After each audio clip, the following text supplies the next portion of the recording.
Hi everyone, it's a little bit of a different motor. It's not Liz's, it's not mine. It's a loaner from Volvo UK and it's a Volvo V50. It's a B4, so it's a mild hybrid. It's not the plug-in hybrid. I specifically asked for this and I'll go into a couple of details shortly, but Volvo UK have lent me this for a week. We're heading down to Southampton. That beeping, don't know whether you heard it, is the normal new cars that beep when they think you're going over the speed limit. It thought it was a 20 limit, so that's not a very good start, Volvo. But we'll have a look at this car in a fair bit of detail. The reason why I've asked Volvo for this is because effectively, I know things have come on a long way, but effectively this is the new version to my V50 that I'm giving away. So we're going to see exactly how far things have come. We've got 4 hours 38 minutes to get down to Southampton. I've reset the trip meter. We're going to see economy. It's a 2 litre turbocharged engine. It's about 200 horsepower. But to be honest, I've driven the car since yesterday. They delivered it yesterday and already I've got a pretty strong opinion. But we've got a few things that we're going to do with it. We're going to have a look at a few of the safety systems which Volvo are synonymous for, and see how Liz's back copes with it, because your back is often the deciding factor. Liz has just had a play with the seat. The seats, what are the seats like, by the way, Liz? They are, boss. They are really good. They're all adjustable, all electrically adjustable. I like how you can see it on the screen because you know what you're doing. Yep. Yeah, it does come up on the screen what part of the seat that you're adjusting, but there's much more to this car than just how good the seats are. But we'll get going. We'll get heading south and we'll catch up soon. Forgot to say as well, we've obviously got Callie with us. Callie comes with us absolutely everywhere. But I've also been sent the new VFO A229 Ultra dashcam. So we've got 4K footage front and back. But from my initial look at it, I'm not sure whether the 4K in the rear is what it probably should be. Now, there's maybe a couple of reasons for this, because this is the ultra spec Volvo. It comes with tinted windows. I don't know whether the tinted windows are having an effect on the footage, but I've got something that I'm going to do when we're down in Southampton that is going to maybe test that out for sure. But the footage, 4K front and back, it's going to eat up memory card space, but let's have a little look to see whether the footage throughout this trip is pretty good. I'm expecting it is. So the first thing that we're going to have a look at with this Volvo is the pilot assist. It's sort of like Tesla's autopilot. I've tested that many a time. Just got to be really careful here because I do have lorries front and back. I'm just going to see how it steers around this corner on its own. I have got my hands ready if needed, but it's matching the speed of the lorry in front perfectly, and it's gone round the corner all itself. Pretty good job. So it's built speed, it's put me right next to this T-Rock, so I'm just being mindful of that. And what I am going to do, I'm going to try and do a lane change just for safety's sake, back to the left. What will it do with this T-Rock now? Now let's have a little look at this lane change. Just keep it in the middle of the lane. It's going to bring me back. I'm going to cancel the signal, see what the steering does. Yes, it perfectly put me in the middle of the lane. It's probably not a brilliant time to move back in with a slit road, but again, I was always ready to do it and ready to sort it out. Let's have a little go the other way again. Steering wheel's gone off, so I've got to initiate the steer out that way in certain situations. Interesting. Let's have a look at the front and rear footage on this dashcam. It's the VFO A229 Ultra, don't forget, 4K front and the back. Although the rear footage does look over-sharpened, it is pretty good at picking up number plates. The front footage is absolutely exceptional. The audio is a little better than the A329 that I recently tested, and now you get a free learning point thrown into the mix.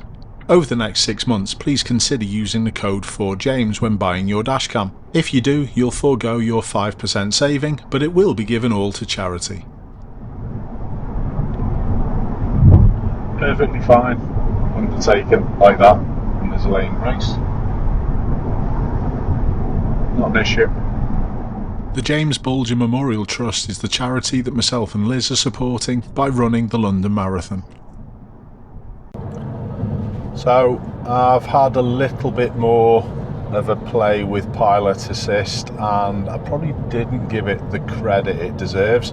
I was expecting it to do just absolutely everything, and it can, but it's a bit sketchy. But say for example I need to overtake this van in front, which I'm going to. As soon as a signal, I'm in charge of the steer across and when to go, which makes sense, and then you cancel your signal and then you can leave it to it again. So it's actually a much more intuitive system, and it works in the correct way much more than I probably said first time round. So it's actually quite good. I've set it to 70.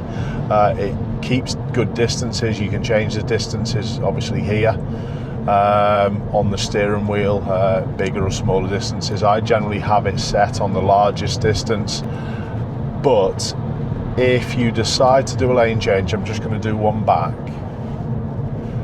You instigate the steer when you wish, which makes sense, cancel the signal, and then it does it. Keep your hands on the wheel though. Ali, where's Mummy? Where is she? You waiting? Good girl.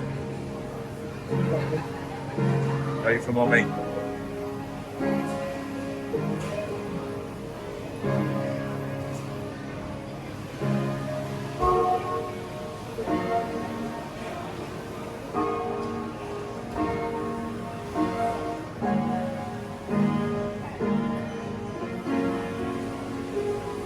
No, that's not Mummy. You watching, Cal? Good girl. You wait for your mum. Is this your mummy? Is this Mummy? Is this Mummy? It's Mummy. I know. Cal, ready to go back in?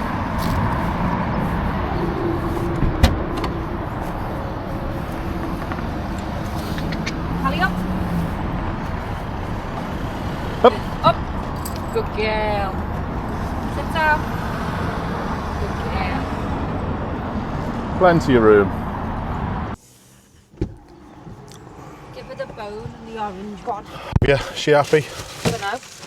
Hopefully.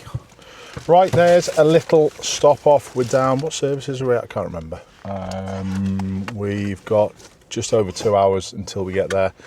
First impressions of the car has been really, really strong. The quality seems, honestly, Liz said, it seems above the level of my old BMW. I had a G20 320D. It seems above that level. Fit and finish, very high quality. Most important thing, how's your back? Okay. You didn't get out struggling walking, did you? So we're okay there. No. Callie's happy, as you've just seen, plenty of room in the boot. There's much more room than she's actually used to driving, or when she's in Liz's car, so that's a result. Fuel economy wise, this car has done, I'm not going to get my phone out because I've just started the car, but if I look at the screen, it's averaged, it's done 131 miles, and it's averaged 52 miles a gallon. This is just a mild hybrid. So, honestly, top draw. Let's get on with the rest of the journey. If anything comes up in between times, we'll check in. But for now, it's just that mundaneness of just driving on the motorway. Mm.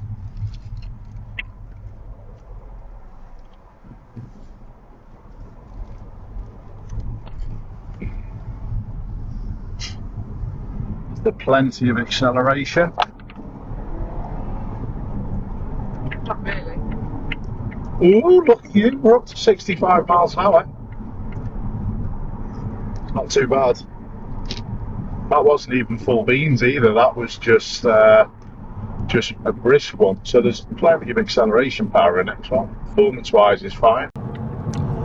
One tiny little thing that I've found that isn't always on point, when I've got pilot assist on, and I've used it a fair bit, to be honest. I've used it much more than I thought.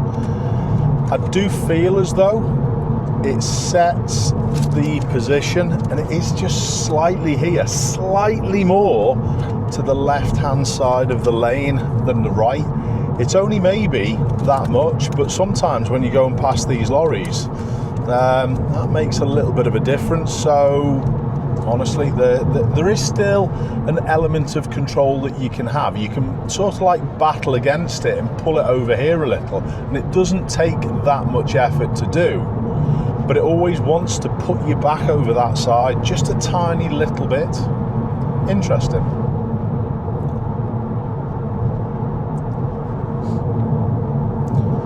This V60 is spacious. It's easily spacious enough for me to sit in the seating position that I'm in, and for me to sit comfortably with a ton of room behind. We can take Callie along, obviously, and everything that Liz always brings for Callie.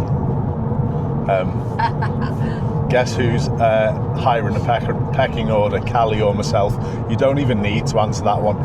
In any case, there's plenty of space in here. Fit and finish, as we've just said when we were at the services, is absolutely top drawer. It's interesting as well because even the driving dynamics of the car feels as though it's comfortable, it feels assured. But this is really, is it a 6-year-old model? I think it is. And I think Volvo actually went to discontinue the V60 at one point because they thought people were just wanting SUVs, but it has been reintroduced, and for me it's a cracking decision because this is a lovely motor. Is there anything about it that I've found that I don't like? Just that little bit that I've just mentioned about the lane keeping. It's slightly off centre, but it's only tiny little bits.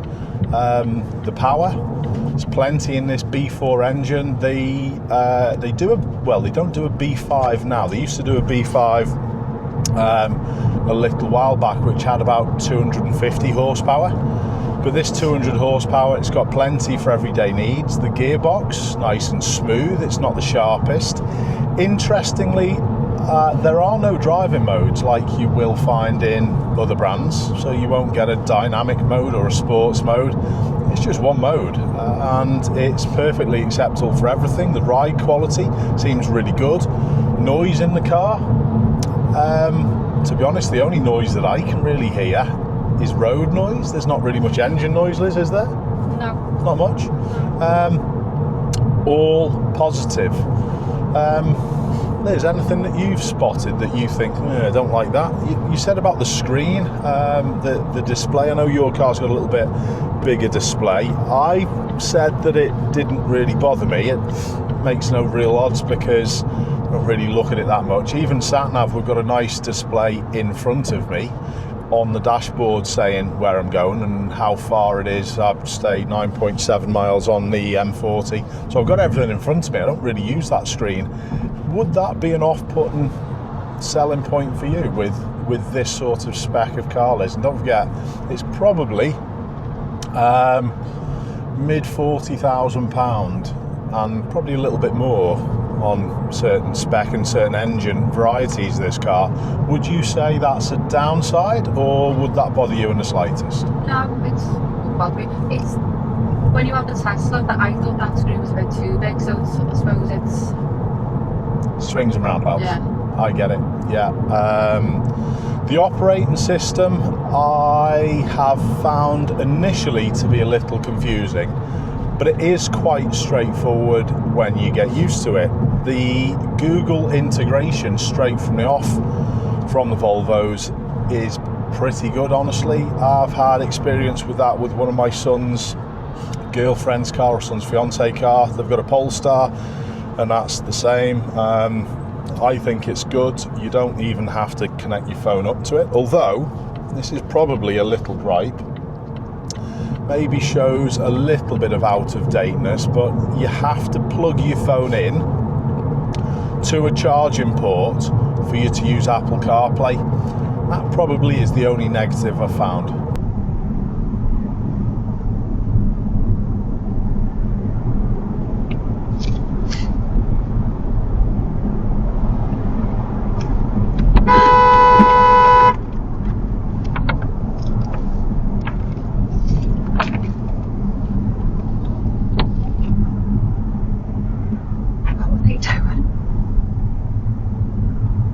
So we've got a little bit of a traffic jam. The A34 is really chocker. It just sent us off near where that car cut straight in front of us. So we're a bit bored. So I just had a little go with Google Assistant on the car, and it came up with a really rubbish answer. So we've come up with a little game. We're going to take it in turns to ask Google Assistant some questions and see how good it is. Shall I go first? Yeah, I didn't know we were taking it in turns. Oh, you're just leaving it to me to come up with stuff? Yeah. Okay. What could we ask about then, Liz? Let's do this together. Here's one. What is the average time to run the London Marathon? Sorry, I don't understand. It's not very good, is it? No. Worded differently then. How long does it take the average person to run? The London Marathon. On the website fr.fitactive.co.uk, they say, what are the average finishing times? In 2022, the average time for women of all ages was 4 hours 57 minutes 26 seconds, compared to an average of 4 hours 21 minutes 09 sec for men. Does that mean I'm going to be 40 minutes faster than you? I was just going to say, you're going to be leaving me behind. No chance? Probably the other way. That was a pretty good question. Decent answer as well. Decent answer. Let's see how early our training is and how good it is. Here we go. When do people usually start training for the London Marathon? On the website thehogarth.co.uk, they say, traditionally the London Marathon is in late April, so your training programme should begin at the start of January at the latest. We pretty much knew that, didn't we? At the latest though, so starting early, it's not really early then, is it? It's just... No. Saying that last minute. No, we haven't done it last minute. Just a little bit of an update on that as well. This week, we've only had one run. We'll do another one Sunday night when we come home after travelling home from Southampton. But we ran just under 9 miles the other night. It took us an hour and 30, what was it, hour and 37, 38 minutes, something like that. But that's a third of a marathon. It's pretty good going for two old people, really. But I was suffering a little bit, honestly, ankles and knees. I was walking like John Wayne when I came in, wasn't I? What were you like, honestly? You weren't too bad, were you? My knee was sore when we were running, and my back, because I do have back problems, but the next day, even when we got out, as soon as I stopped running, it's fine. Yeah. So, just a little bit of light-hearted stuff. Google Assistant was pretty good there. Just to pass a little bit of the time, we're still probably the same distance away from our destination as we were when we started a little bit of Q&A. But anyway, I'd like to thank everyone for their support. I've had loads of messages about running the marathon, so thank you all. I am going to leave a little link to our Just Giving page. Please support a decent charity if you can. I know money's tight for everyone, but every little penny helps. You imagine with the subs that I've got, 170 odd thousand, don't even keep track of it, that honestly, that religiously, 171 I think it's up to. Imagine if everyone just gave 50p. That's pretty good going, that, isn't it? Imagine if everyone just gave you a penny. If everyone just gave us 10 pence, it would be an amazing achievement. So if you can help us out, it'd be much appreciated. But anyway, it looks as though we're moving again, so yay. Hopefully we'll get up to Southampton soon. After a journey time of 5 hours 20 minutes, we arrive in Southampton at our Airbnb. Callie had had a tiring day sleeping, so she went to sleep.